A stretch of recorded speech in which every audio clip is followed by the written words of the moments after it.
Hey guys, welcome back to the Guilty as Charged podcast. Alex and I are very happy now to be joined by a very special guest, Chargers tight end Steven Anderson. Steven, thanks for taking the time to join us. How are you doing today, man?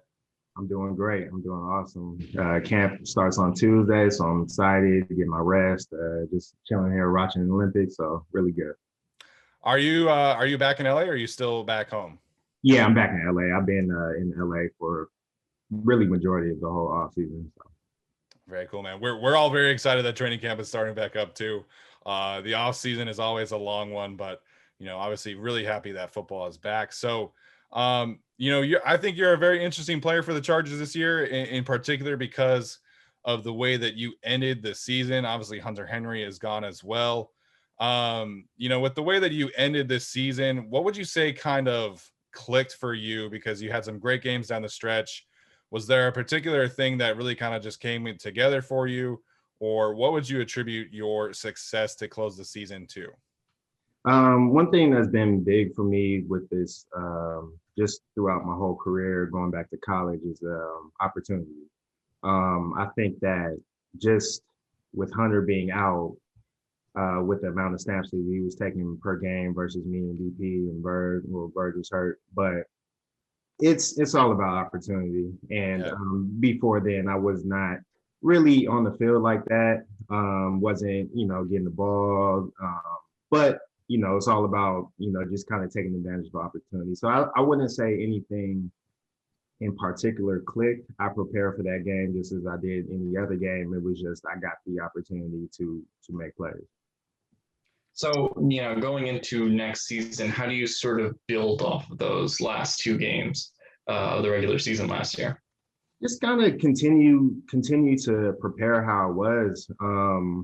Just going over the script, making sure that any kind of situation, scenario I be in, I at least go through it mentally and getting ready. So just kind of capitalizing on the opportunities that come my way. Hopefully there will be more this upcoming season. Now that it's known that I can make plays when I get the ball and things like that. So just really capitalizing on opportunity.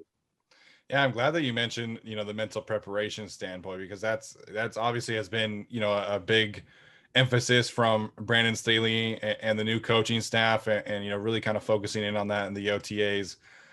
What has your experience been like so far with the new coaching staff? Obviously, you've got a new position coach, lots of turnover with the coaching staff. So what has that experience been like for you so far? I would say it's one thing that you really see is the energy. The energy is just different. Everybody's excited. Everybody's ready to play. Everybody's I would say, like, I've been working out at the facility, and this has been the most people I've seen at the facility in any off season, any team I've been. Wow.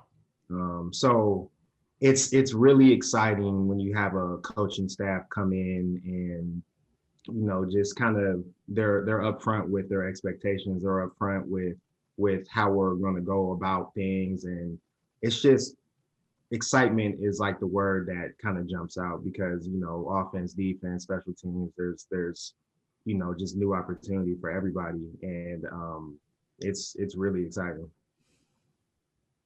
Yeah, I mean, obviously, Coach Lynn was kind of a big part of the last 4 years of the Chargers. I think you've probably gotten the chance to speak with Brandon Staley at this point and all the new coaches. So far to this point, how would you kind of contrast their, leadership styles and what has kind of you talk about the energy Brandon Staley has brought there, but has there been anything specific that you think that he's really brought to the table? I think it's a different situation because when I came in, Anthony Lynn was there. He was already established. It's going to be a different situation anytime you have a new coaching staff because it's kind of like a overhaul of everything. You're when you're a new coaching staff, you come in, you have to reevaluate what you're doing in the weight room, on the field, what you eat. Like you have to reevaluate everything. So it's kind of hard to compare in that sense because they're at two different points Right. with where they're at. So, but just again, what Coach Staley has done is really get us excited again. It was tough, especially with those losses that we took, those games that we should have won last year. But it almost feels like that is kind of wiped clean. And that's not us anymore. We're a new team. It's a new situation. We have new people. So we're just kind of looking towards the future and seeing what we can do to be the best team possible. I love that, man. And I love, everybody needs a clean slate, fresh start every once in a while. And I think, you guys have been able to go through that. You mentioned opportunity and you mentioned your skill set. One thing that was fun for us when we were looking up and preparing for this interview is that you were actually the number one tight end in yards after the catch per reception. Obviously, you mentioned, the limited opportunities, but that's a significant stat. That's a significant cap in your feather, in my opinion. How do you think that ability, expresses itself on the field, and how do you think that can allow you to kind of separate yourself from, the rest of the pack, or the rest of your tight end room? I think that it's the yards after catch. In the 2 years when I was playing in Houston, I did have some of that. I did flash some of that, but again, I think overall, I think that I am kind of like a tight end that is good at multiple things. I think Okay. that, well, this past year, for example, the plays where I was in, I was blocking a lot. I was blocking backside, pass block, and when I was playing with Houston, that wasn't the case at all. That was actually a blemish in, my skill set. So I was actually honored that I was able to add that to what I have. And I think overall, just to be able to show what I can do and like the multiple things that I can do. Now we know yards after catch is one of them. Now we know pass blocking, because there's a lot of tape, is one of them. Run blocking, definitely need to do better and execute better on special teams. But just kind of, I think my skill set is a little bit of everything. It's nothing in particular that is, I would say, well, my coach in college, he described me as phenomenal in nothing but good at everything. So at first I was offended by it, but like, but just in this game, like there's a player who can do multiple things is a good thing. Yeah. So, definitely want to show not only the yards after catch, but, just show all of those things I just mentioned all together, and be able to do that on a week-to-week basis. So I wanted to ask your thoughts on this. Joe Brady, who's the Panthers offensive coordinator, he actually said that tight end is the most important skill position on the offense. So how do you feel about that? I'm going to give you a chance to spread some tight end propaganda, if you will, because you guys, deserve a little bit more love. But how do you feel about that? Well, the tight end is the second smartest football position on the football field. And what I mean by that is, behind the quarterback, a tight end has to know pretty much everything of the offense. Yeah. You have to know the inline, you have to know line up in the slot, you have to know line up out wide in terms of formations. You have to be able to communicate with the offensive linemen, you have to be able to communicate with the receivers, you have to be able to communicate with the running backs. And throughout the positions, there's not really anybody else that has to do all of that. So, tight ends is super important. We're the only position that can cross over. We can be considered a blocking tight end and a receiving tight end. So it's that kind of versatility and knowledge of the whole playbook that kind of gels everything together in the offense. Yeah, that's a great point. And you guys have you have more responsibility than a lot of other players on the field. So I think that is unique as well. Obviously, Joe Brady, worked with Joe Lombardi, who is the new offensive coordinator. What's been your experience working with him so far, and how do you think this new offense will, allow a person like you to, play to their strengths more so than perhaps the previous regime? I think that they're gonna, because this coaching staff is new, they have to come in the camp and really evaluate to see what they have.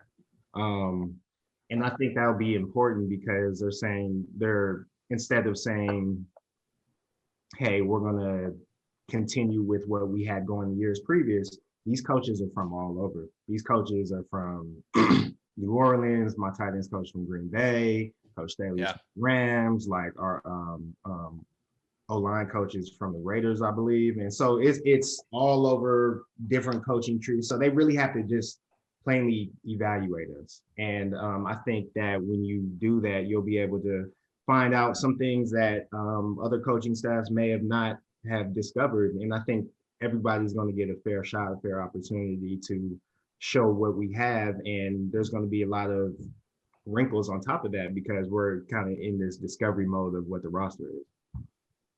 Yeah, I mean, so we had Jeff Duncan on, and he sort of said that what the Saints like to do, when they have Lombardi there, is like they like to, execute mismatches and really play to their strengths, right? In terms of, we're not going to make, for example, a wide receiver run every route. We're going to make him run, the routes that he's comfortable with. So with that in mind, is there a particular route or concept that you feel like you are really comfortable running, or, some stuff that you want a chance to do in this new offense?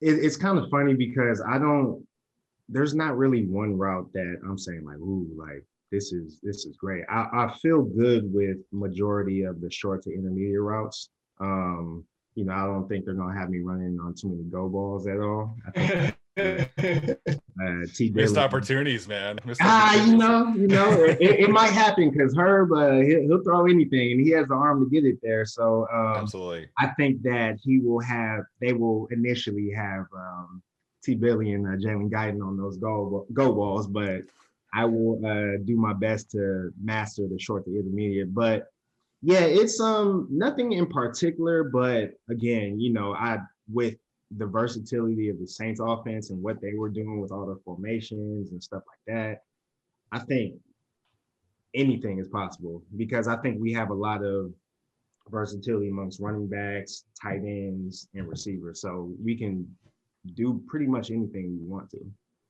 Yeah, that the versatility of the playbook, man. Like I remember, so I read Jeff Duncan's book about, the Saints offense. And one of the things that he mentioned was, just how many personnel packages that they use on a week-to-week basis. Has it been a little overwhelming kind of learning all of that and the extensiveness of the playbook? What has that experience been like for you?